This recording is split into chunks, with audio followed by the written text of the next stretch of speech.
बिस्मिल्लाहिर्रहमानिर्रहीम, अस्सलाम वालेकुम। कल के प्रोग्राम के अंदर हमने बात की कि पाकिस्तान को बनाने का बुनियादी तौर पर जो कायद-ए-आज़म का विजन था वो क्या था और क्या तहरीक पाकिस्तान के अंदर इस्लाम का नारा एक महज सियासी नारा था। और आज जो इसके ऊपर गुफ्तगू की जाती है कि पाकिस्तान के अंदर पाकिस्तान का मतलब क्या, ला इलाहा इल्लल्लाह, ये नारा और पाकिस्तान का आइन वो शरीयत के मुताबिक होगा या नहीं होगा, इस तमाम पहलू को हमने कल के एपिसोड के अंदर कवर किया। लेकिन आज हम बात करेंगे कि हमें 74 साल मुकम्मल हो गए। आज 14 अगस्त है। इस 14 अगस्त को हमने क्या खोया, क्या पाया। हमने वतन तो हासिल कर लिया, लेकिन इस वतन को हासिल करने के जो बुनियादी तौर पर मकासद थे, क्या हम उन मकासद के हसूल की जानिब आगे बढ़ रहे हैं कि नहीं बढ़ रहे। ये एक आज का दिन जश्न मनाने का दिन है, आज़ादी का दिन है। हमने आज आज़ादी हासिल की थी और हमारे बुज़ुर्गों ने जिस जुल्म और जिस बर्बरियत का उनके साथ मुजाहरा किया गया था, उससे आज के दिन आज़ादी हासिल की थी। और आज हम आज़ाद फ़िज़ाओं के अंदर सांस ले रहे हैं। इस आज़ादी की कीमत क्या है, ये हमें जाकर कश्मीरियों से पूछनी होगी। इस आज़ादी की कीमत हमें चीचनिया से पूछनी होगी। इस आज़ादी की कीमत हमें रोहिंग्या के मुसलमानों से पूछनी होगी। जो जहाँ जहाँ पर भी मुसलमान इस वक्त अगर कैदोबंद की सोबतें बर्दाश्त कर रहे हैं, तो उनसे इस आज़ादी की कीमत पूछें। लेकिन क्या खोया, क्या पाया के उन्वान से आज मेरा पैनलिस्ट जो है उसमें ब्रिगेडियर गजनफर अली साहब मेरे साथ तशरीफ़ रखते हैं, प्रोफेसर डॉक्टर रशीद अहमद साहब मेरे साथ तशरीफ़ रखते हैं, असलम ज़ार साहब माहिर कानून है, आप तशरीफ़ रखते हैं। मैं ब्रिगेडियर साहब आपसे आगाज़ करना चाहूँगा। आप सर किस तरह से इन 74 सालों को समराइज़ करेंगे, क्या खोया और क्या पाया के उन्वान से। मैं सर शुरू में ये कहूँगा कि अगर अपने आज़ादी की कीमत पूछनी है तो ये जो 13 सालों में पाकिस्तान ने वॉर अगेंस्ट टेरर लड़ी है जी, और उसके अंदर जो हमारी कीमती जाने जो शहदा हुए हैं, चाहे वो आर्मी से ताल्लुक रहते हैं, सिविलियन से ताल्लुक रखते हैं, पुलिस से ताल्लुक रखते हैं, सोशल अपना इंटेलिजेंस एजेंसी से ताल्लुक रखते हैं, और वो 73,000 सिविलियन जिनका कोई कसूर नहीं था और सड़कों पे जाते जाते या बम ब्लास्ट का शिकार हो गए या टारगेट किलिंग का शिकार हो गए, उनसे जाके पूछ लीजिए कि आज़ादी की कीमत क्या होती है और क्या अदा करनी पड़ती है। हमने बहुत बड़ी कीमत अदा की है। अगर आप फ्रीडम एट मिडनाइट आपने पढ़ी है, बड़ी मशहूर किताब है जो 2-3 और देखी है, उसमें कहा गया, उन्होंने बहुत सारे और लोगों ने कहा, बहुत सारे इंडिपेंडेंट ऑब्जर्वर ने कहा, ये तारीख का सबसे बड़ा मैसेकर था जो पाकिस्तान और इंडिया की 1947 में आज़ादी के ऊपर हुआ। और जिस तरह लोगों को टारगेट किया गया, जिस तरह काफिलों के ऊपर हमले किए गए, जिस तरह बेचारी औरतों ने कुर्बानियां दी, वहाँ पे कितनी इतनी हॉरिबल मिसालें हैं जिनको देते हुए बंदे इंसान का दिल भी थर्राता है, क्योंकि हमारे बाप दादा ने, हमारे जो आबा अजदाद थे, उन्होंने कुर्बानियां दी और बर्दाश्त की। अब वो कौम, वो नस्ल आहिस्ता आहिस्ता खत्म हो गई है, वो नस्ल आहिस्ता आहिस्ता हमारे जैसे लोग रहे हैं जिन्होंने 1947 के बाद जो पाकिस्तान के अंदर पैदा हुए, तो यहाँ पे जो लोग पैदा हुए और जो लोग यहाँ पले बड़े, शायद उनको उन चीजों का, उन ग्रीवेंसेस का, उनका अंदाजा आहिस्ता आहिस्ता कम होता जा रहा है। लेकिन हमने बहुत कुछ पाया, बहुत कुछ खोने के बाद बहुत कुछ पाया। आज मैं सिर्फ इसमें एक ही चीज कहना चाहूंगा, बाकी तो बहुत सारे फैक्टर्स हैं, बहुत सारे फील्ड्स हैं जिनके ऊपर आप बातचीत कर सकते हैं, जो सियासत से लेके और आपकी तारीख तक, आपकी इकोनॉमी तक, आपके खजाने तक, आपकी सोशल सिस्टम तक, रिलीजियस सिस्टम तक, जैसे आप पहले प्रोग्राम में आपने बात की, तक जा सकते हैं। लेकिन अगर आज के पाकिस्तान को और आज के इंडिया को अगर आप देख लें, और जो कुछ वहाँ पे हो रहा है, सिर्फ मुसलमानों के साथ नहीं, अकलियतों के साथ जो हो रहा है, और जिस तरह बीजेपी के गुंडे वहाँ पे मुसलमानों के खिलाफ और लोगों के खिलाफ जो खूनों की नदियां बहा रहे हैं, बल्कि आपको पता है कि सिख आके और बहुत सारे किसान आके बहुत पूरे हिंदुस्तान से कितना हद तक दिल्ली की सड़कों पे बैठे हुए। आज की भारत की पिक्चर कायद-ए-आज़म के विजन की हकीकी आकाश है सर। तो बस मैं यही अर्ज कर रहा हूँ कि अगर वो देख लें तो हमको अंदाजा हो जाएगा कि हमने क्या पाया। हमने मुल्क पाया, हमने उसको हम डैमेज कर रहे हैं, वो अलग बात है। उसकी सॉवरेनिटी को हम नहीं मानते। बहुत सारे एलिमेंट यहाँ मौजूद हैं जो उसके खिलाफ बात करते हैं, चैनल पे भी बैठ के बात करते हैं, अदारों को भी गालियां देते हैं। लीव असाइड, उसको छोड़ दीजिए। लेकिन एक नेशन स्टेट के तौर पे, एक ज्योग्राफिकल बाउंड्री की कॉन्फ़िगरेशन के तौर पे हमारी एक रिकग्निशन सामने आई। डॉक्टर साहब, आप क्या समझते हैं कि पाकिस्तान ने अब तक कितनी कामयाबियां समेटी हैं?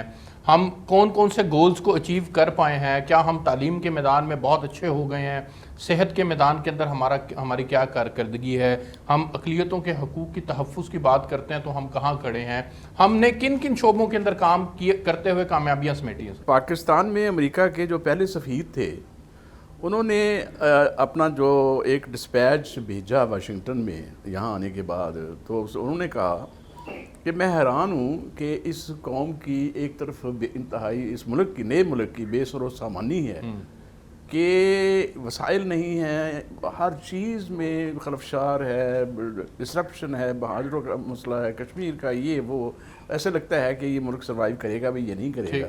मगर मुझे ये देख के हैरानगी होती है कि इस बेसरो सामानी के आलम में भी जो हमारे ब्यूरोक्रेट्स हैं, जो हमारे स्टेट्स, जो हमारे लोग ये पाकिस्तान के मुलाजमीन जो थे और दूसरे इतने जान फशानी से, इतने खलूस से, इतने मेहनत से और इतने लगन से काम कर रहे थे और उनके दिल में उम्मीद थी। और वाकई ये बात यही है, मैं इस बात का गवाह हूँ कि हम जब मेरी पैदाइश जो है पार्टीशन से पहले की है, लेकिन होश मैंने यहाँ आगे संभाला है, तो मैंने देखा कि हमारे खुद स्टूडेंट थे, इतना जज्बा होता था, पाकिस्तान डे आता था तो हमारे लिए ये एक ईद से भी बढ़ के दिन होता था। हम फौजी, और मुझे याद है कि हमारे स्कूल के सामने से फौजी काफिले गुजरते थे, हम स्कूल से बाहर आके उनको सलूट करते, फ़ख्र महसूस करते झंडे को देख के, और एक जज्बा था जिसको सब मानते हैं।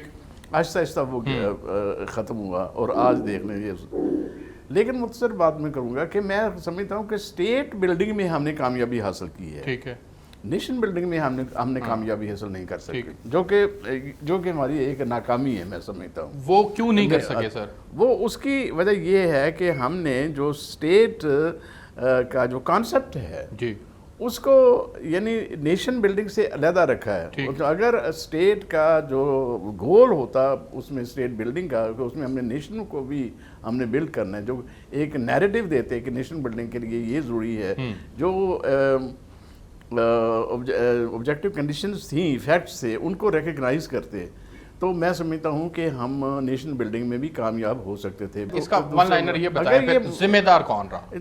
देखें, इसमें ये लंबी बहस है, ज़िम्मेदारी तयन करनी। मैं सिर्फ ये समझूंगा कि जो हमारा ये फैसला शुरू से कि हमने एक सिक्योरिटी स्टेट बनानी है, वेलफेयर स्टेट नहीं बनाई, और हमारा एम्फेसिस जो है वो सिक्योरिटी स्टेट पे रहा है, ये एक बहुत बड़ा फैक्टर रहा है। आइन की पामाली हुई, आइन बार बार मनसूख होते रहे, बिल्कुल, ये भी ये एक मेजर फैक्टर रहा, बहुत बड़ा फैक्टर रहा, बिल्कुल ठीक। और ये जो आइन पामाल हुआ, पाकिस्तान में जमहूरियत का डिमाइज हुआ, आपको याद होगा कि पाकिस्तान ने 1953 में अमेरिका के साथ मुआहदा किया असला खरीदने का, हथियार लेने का, और 1954 में सीटों में शामिल हुए, 1955 में हम उस वक्त पाकिस्तान में जो पार्टिसिपेटरी डेमोक्रेसी जो थी उसका तो फिर जवाल शुरू हुआ, और जो अथॉरिटेरियनिज्म जो है उसका अरूज शुरू हुआ, और वो उसका नतीजा हम भुगत रहे हैं। ठीक हो गया सर, मुझे ब्रेक पे जाना है, मैं ब्रेक से वापस आता हूँ, तो फिर असलम ज़ार साहब जो कि माहिर कानून है उनसे गुफ्तगू करेंगे, मेरे साथ रहिए।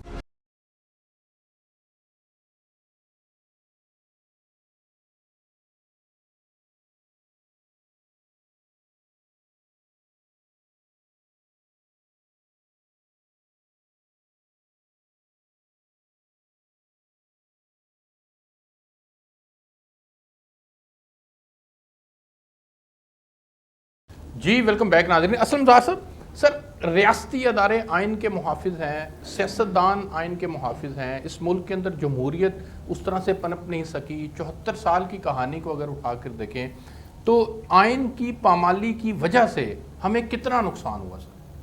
हमें बहुत नुकसान हुआ। बेसिकली बात यह है कि ना हमने मुल्क में जो है कानून की हुक्मरानी कायम होने दी, ठीक, और ना हमने आइन का जो भी बनाया हमने उसका एहतराम किया, ठीक। यानी 56 का आइन बना, 58 में उसको जो है अबॉलिश कर दिया, ठीक। उसके बाद 762 का बना, जैसा भी बना था जी, ठीक, और बनाने वाले ने उस पर अमल नहीं किया जी, बिल्कुल ठीक। जब अगर वो पाकिस्तान में खलफचार या एक तहरीक चल पड़ी थी तो वो नेचुरली उसका आइन कहता था कि वो हुकूमत दे जाए उसको जो अपने स्पीकर को, ठीक। उसने स्पीकर को देने की बजाय कमांडर इन चीफ को दे दी जी। फिर 73 का कॉन्स्टिट्यूशन है जो भी इस मुल्क में चल रहा है जी, ये खुशकिस्मती है हमारी। उसके बनाने वाले ने उसके फंडामेंटल राइट्स ही बनाते ही सस्पेंड कर दिए और उसको आके बहाल किया मोहम्मद खान जुनेजो ने 85 में। बिल्कुल ठीक। इससे पहले तक 73 से लेकर 85 तक बुनियादी हुकूक का चैप्टर ही सस्पेंड रहा। ठीक। तो कहने का मतलब ये है कि इसमें बेसिक जो प्रॉब्लम हमारा आया है वो मैं ये समझता हूँ कि जो हमारी क़यादत थी ना असल जी, उसको वक्त ही नहीं मिला। हाँ, कायदे आज़म साहब एक साल में चले गए, अल्लाह के प्यारे हो गए, 4 साल में लियाकत अली खान जो है वो भी अल्लाह को प्यारे हो गए। हाँ जी। उसके बाद जो क़यादत आई पाकिस्तान में वो क़यादत जो है इस कदर जो है वज़ीर आज़म की चेयर म्यूजिकल चेयर बनी रही, मैच्योर ही नहीं थी। बिल्कुल ठीक। उन्होंने इंतहाई इमेच्योरिटी का मुजाहरा किया। कोई ज़रूरत नहीं थी ख्वाजा नाज़मुद्दीन को वज़ीर आज़मशिप छोड़ के मतलब जो है गवर्नर जनरलशिप छोड़ के वज़ीर आज़म बनने की, और अपनी जगह एक इंतहाई मक्कार बंदे को गवर्नर जनरल बना दिया। और उसने जो हशर किया पाकिस्तान का, सबसे बुरा जो हशर किया पाकिस्तान का वो गुलाम अहमद है। तो कहने का मतलब ये है कि जो इमेच्योरिटी थी क़यादत की, जिन्होंने इस मुल्क को लीड करना था, जिन्होंने रोल मॉडल बनना था, जिन्होंने लोगों के लिए मिसाल बनना था, वो खुद ही किसी काम के नहीं थे। ये बेसिक जो है जो उनका करैक्टर है हमारी क़यादत का जी, वो इसका वजह बना। नंबर 2, फिर फौज ने सब्र नहीं किया। फौज ने भी जो है आके पूरी तरह कब्जा कर लिया। जब भी उनको मौका मिला उन्होंने किसी जो है रूल ऑफ लॉ को, किसी आइन को, किसी ट्रेडिशंस को, किसी की कुछ जरा बात भी ख्याल ये तो सर इंडिविजुअल का फेल हुआ कि एज अ इंस्टीट्यूट उसको हम देखें। नहीं ना, इंस्टीट्यूशन बन ही ना सके। इस वजह से बार बार जो है ये हुआ कि गमले में पौधा लगाया, हर दूसरे महीने हम उसको उखेड़ के देखते रहे कि इसकी जड़ें कितनी मजबूत हुई हैं। ठीक। तो मजबूत हुई ना। फिर नंबर 2, ऐसे ऐसे तजर्बात किए जो है डिक्टेटर्स ने कि उन लोगों को सियासत से निकाल दिया जो सियासत का तजर्बा रखते थे। अयूब खान ने जो एब्डो किया लोगों को, वो लोग एब्डो होने वाले थे। बिल्कुल ठीक। वो तो बहुत मैच्योर किस्म के लोग थे। फिर जिस तरह आगे आने वालों ने लोगों को इंडक्ट किया और उन लोगों पे हुक्मरानी दे दी जो लोग हुक्मरानी के अलग बे से वाकिफ नहीं थे। हमारा बेसिक प्रॉब्लम ये है, ये उस दिन दूर हो जाना है जिस दिन हमें ईमानदार, कमिटेड, रूल ऑफ लॉ पे अमल करने वाली अल्लाह ताला ने क़यादत दे दी। इस मुल्क का कोई इशू नहीं। अच्छा सर, इसमें मैं आगे बढ़ना चाहूँगा, ब्रिगेडियर साहब के पास जाना चाहूँगा। ब्रिगेडियर साहब, आप क्या समझते हैं कि कौन से सियासतदान, 74 साल की अगर कहानी को उठा के देखें, सियासतदानों की कहानी को उठा के देखें, सियासतदान इस निज़ाम को ख़राब करने में कितने जिम्मेदार हैं सर? असल में बात जब आप एक 70 साल के सफर की करेंगे जी, तो उसमें वो तमाम अदवार, चाहे वो सियासी अदवार थे, चाहे वो गुलाम मोहम्मद का टाइम था, चाहे वो अपना जुनेजो का टाइम था, चाहे वो ज़िया का टाइम था, चाहे वो अयूब खान का टाइम था, उसमें तमाम लोगों ने पाकिस्तान के अंदर, जैसे देखिए अयूब खान के ज़माने में आपने देखा तो जब इलेक्शन हुए तो उन्होंने मोहतरमा फातिमा जिन्ना के साथ क्या किया। जी बिल्कुल ठीक। लेकिन पाकिस्तान के एक सियासतदान है जिन्होंने एक अपना मैं कहना नहीं वो जो उन्होंने फातिमा जिन्ना के साथ किया वही उनकी बाद में फाल की रीजन बनी।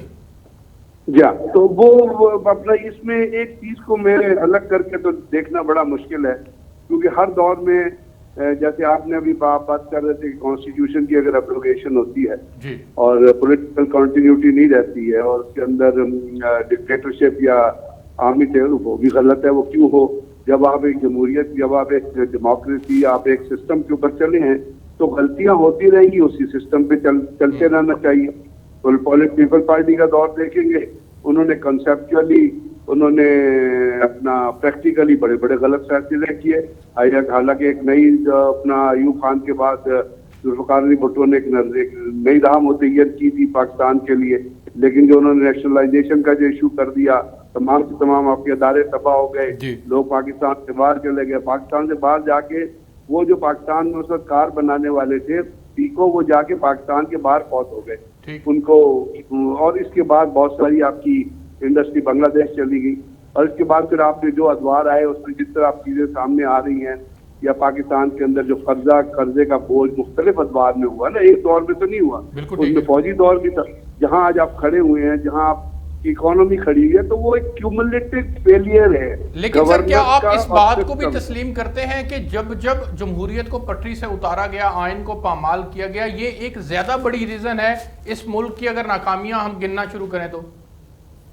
देखिए किसी भी सिस्टम की कॉन्टिन्यूटी को जब आप डिस्टर्ब करेंगे तो वो फेलियर्स की तरफ लेके जाएगा। ठीक। शायद उसके अंदर ये जरूर है कि उस शॉर्ट पीरियड में आप किसी चीज को कंट्रोल कर लें, लेकिन फिर आप सिस्टम चेंज करेंगे तो फिर किसी नए तरीके से शुरू करेंगे।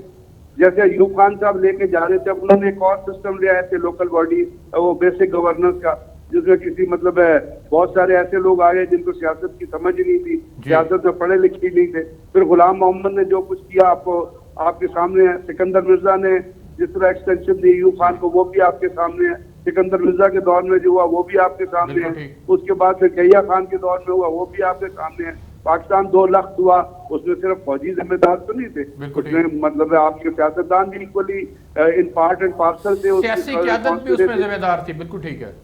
तो ये तमाम चीजें क्यूमुलेटिव तौर पे देखनी पड़ेगी, इंडिपेंडेंट नहीं देख सकते मेरी नजर में। बिल्कुल और ठीक है हर एक का रोल, क्योंकि जब जमहूरियत भी हटती है, फौजी दौर भी आता है, उसमें भी सियासतदान शामिल होते हैं। अच्छा सर, आगे वन लाइनर सर मुझे बताएं सर, फिर मुझे ब्रेक पे जाना है कि आप क्या समझते हैं कि अब हमें आगे बढ़ने के लिए क्या करना होगा? हमें अदारों को मजबूत करना होगा, हमें सिस्टम को मजबूत करना होगा, हमें इस बहस से निकलना होगा कि पाकिस्तान क्यों आया। अब पाकिस्तान आ चुका है, 70 साल में तो बुनियादें भी बहुत मजबूत हो जाती हैं, सीमेंट भी पक्का हो जाता है, ईंटें भी अपनी जगह ले लेती है। अब किसी बहस की गुंजाइश नहीं है। हमें जिस तरह भी एक तो जो सिस्टम हम अडॉप्ट करते हैं और जिस पे चल रहे हैं, एक तो उसको स्ट्रेंथन करना होगा। जमहूरियत को उसकी असल शक्ल में बहाल होना चाहिए या कि हाइब्रिड डेमोक्रेसी का जो कॉन्सेप्ट है वो भी चलेगा? हाइब्रिड डेमोक्रेसी कोई डेमोक्रेसी नहीं है। अच्छा, पर्सनल डेमोक्रेसी भी कोई डेमोक्रेसी नहीं है। अगर आपने सिस्टम करना है, उसका बड़ा वाजिया तरीक़ेकार डिवाइस किया हुआ है दुनिया ने, अगर उस पर चलना है तो उसी के मुताबिक चलना पड़ेगा। ये हाइब्रिड माइब्रिड जो होता है ना, ये तबाही के, जैसे हाइब्रिड वॉर आपको तबाही की तरफ लेके जा रही है ना, इस तरह हाइब्रिड डेमोक्रेसी भी आपको तबाही की तरफ लेके जाएगी। बिल्कुल ठीक है सर, बिल्कुल ठीक है सर। मुझे एक ब्रेक पे जाना है, मैं ब्रेक से वापस आता हूँ तो फिर अल्ताफ हसन कुरैशी साहब से भी बात करेंगे। मेरे साथ रहिएगा।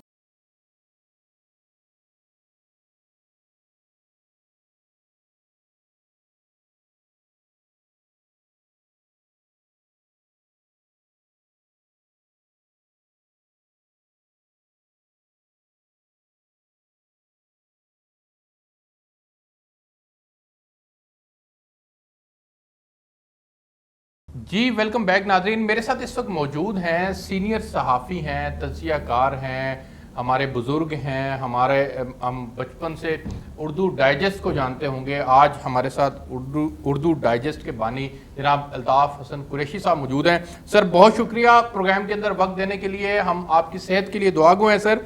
सर आज हम बात कर रहे हैं कि पाकिस्तान, जो तहरीक पाकिस्तान थी बुनियादी तौर पर, मैं चाहूँगा कि प्रोग्राम के पहले हिस्से में हमने इस पर बात किया, आप इस पर भी थोड़ा सा कमेंट कीजिएगा कि क्या इस्लाम का जो नारा लगाया गया था वो महज एक सियासी नारा था और वो सिर्फ पाकिस्तान के हसूल तक के लिए नारा था? आप क्या समझते हैं सर?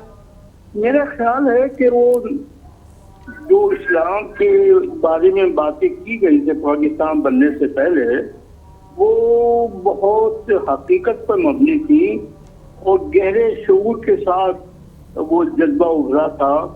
और सबसे बड़ी बात तो ये है कि कायद आज़म अलैहिर्रहमा वो इस्लाम के बहुत बड़े शहदाई और उसके बड़े मजबूत सिपाही थे। आप देखिए कि अल्लाह ताला ने ऐसा निज़ाम कायम किया कि वालिदैन ने उनका नाम मोहम्मद अली रखा। यानी मोहम्मद उनकी शख्सियत का एक मरकजी हिस्सा बन गया। फिर ये है कि उन्होंने पहली जो तालीम हासिल की वो सिंध मदरसतुल इस्लाम से हासिल की। यानी इस्लाम का लफ्ज और मोहम्मद सल्लल्लाहु अलैहि वसल्लम का नाम उनकी शख्सियत में रस्ते बसते चले गए।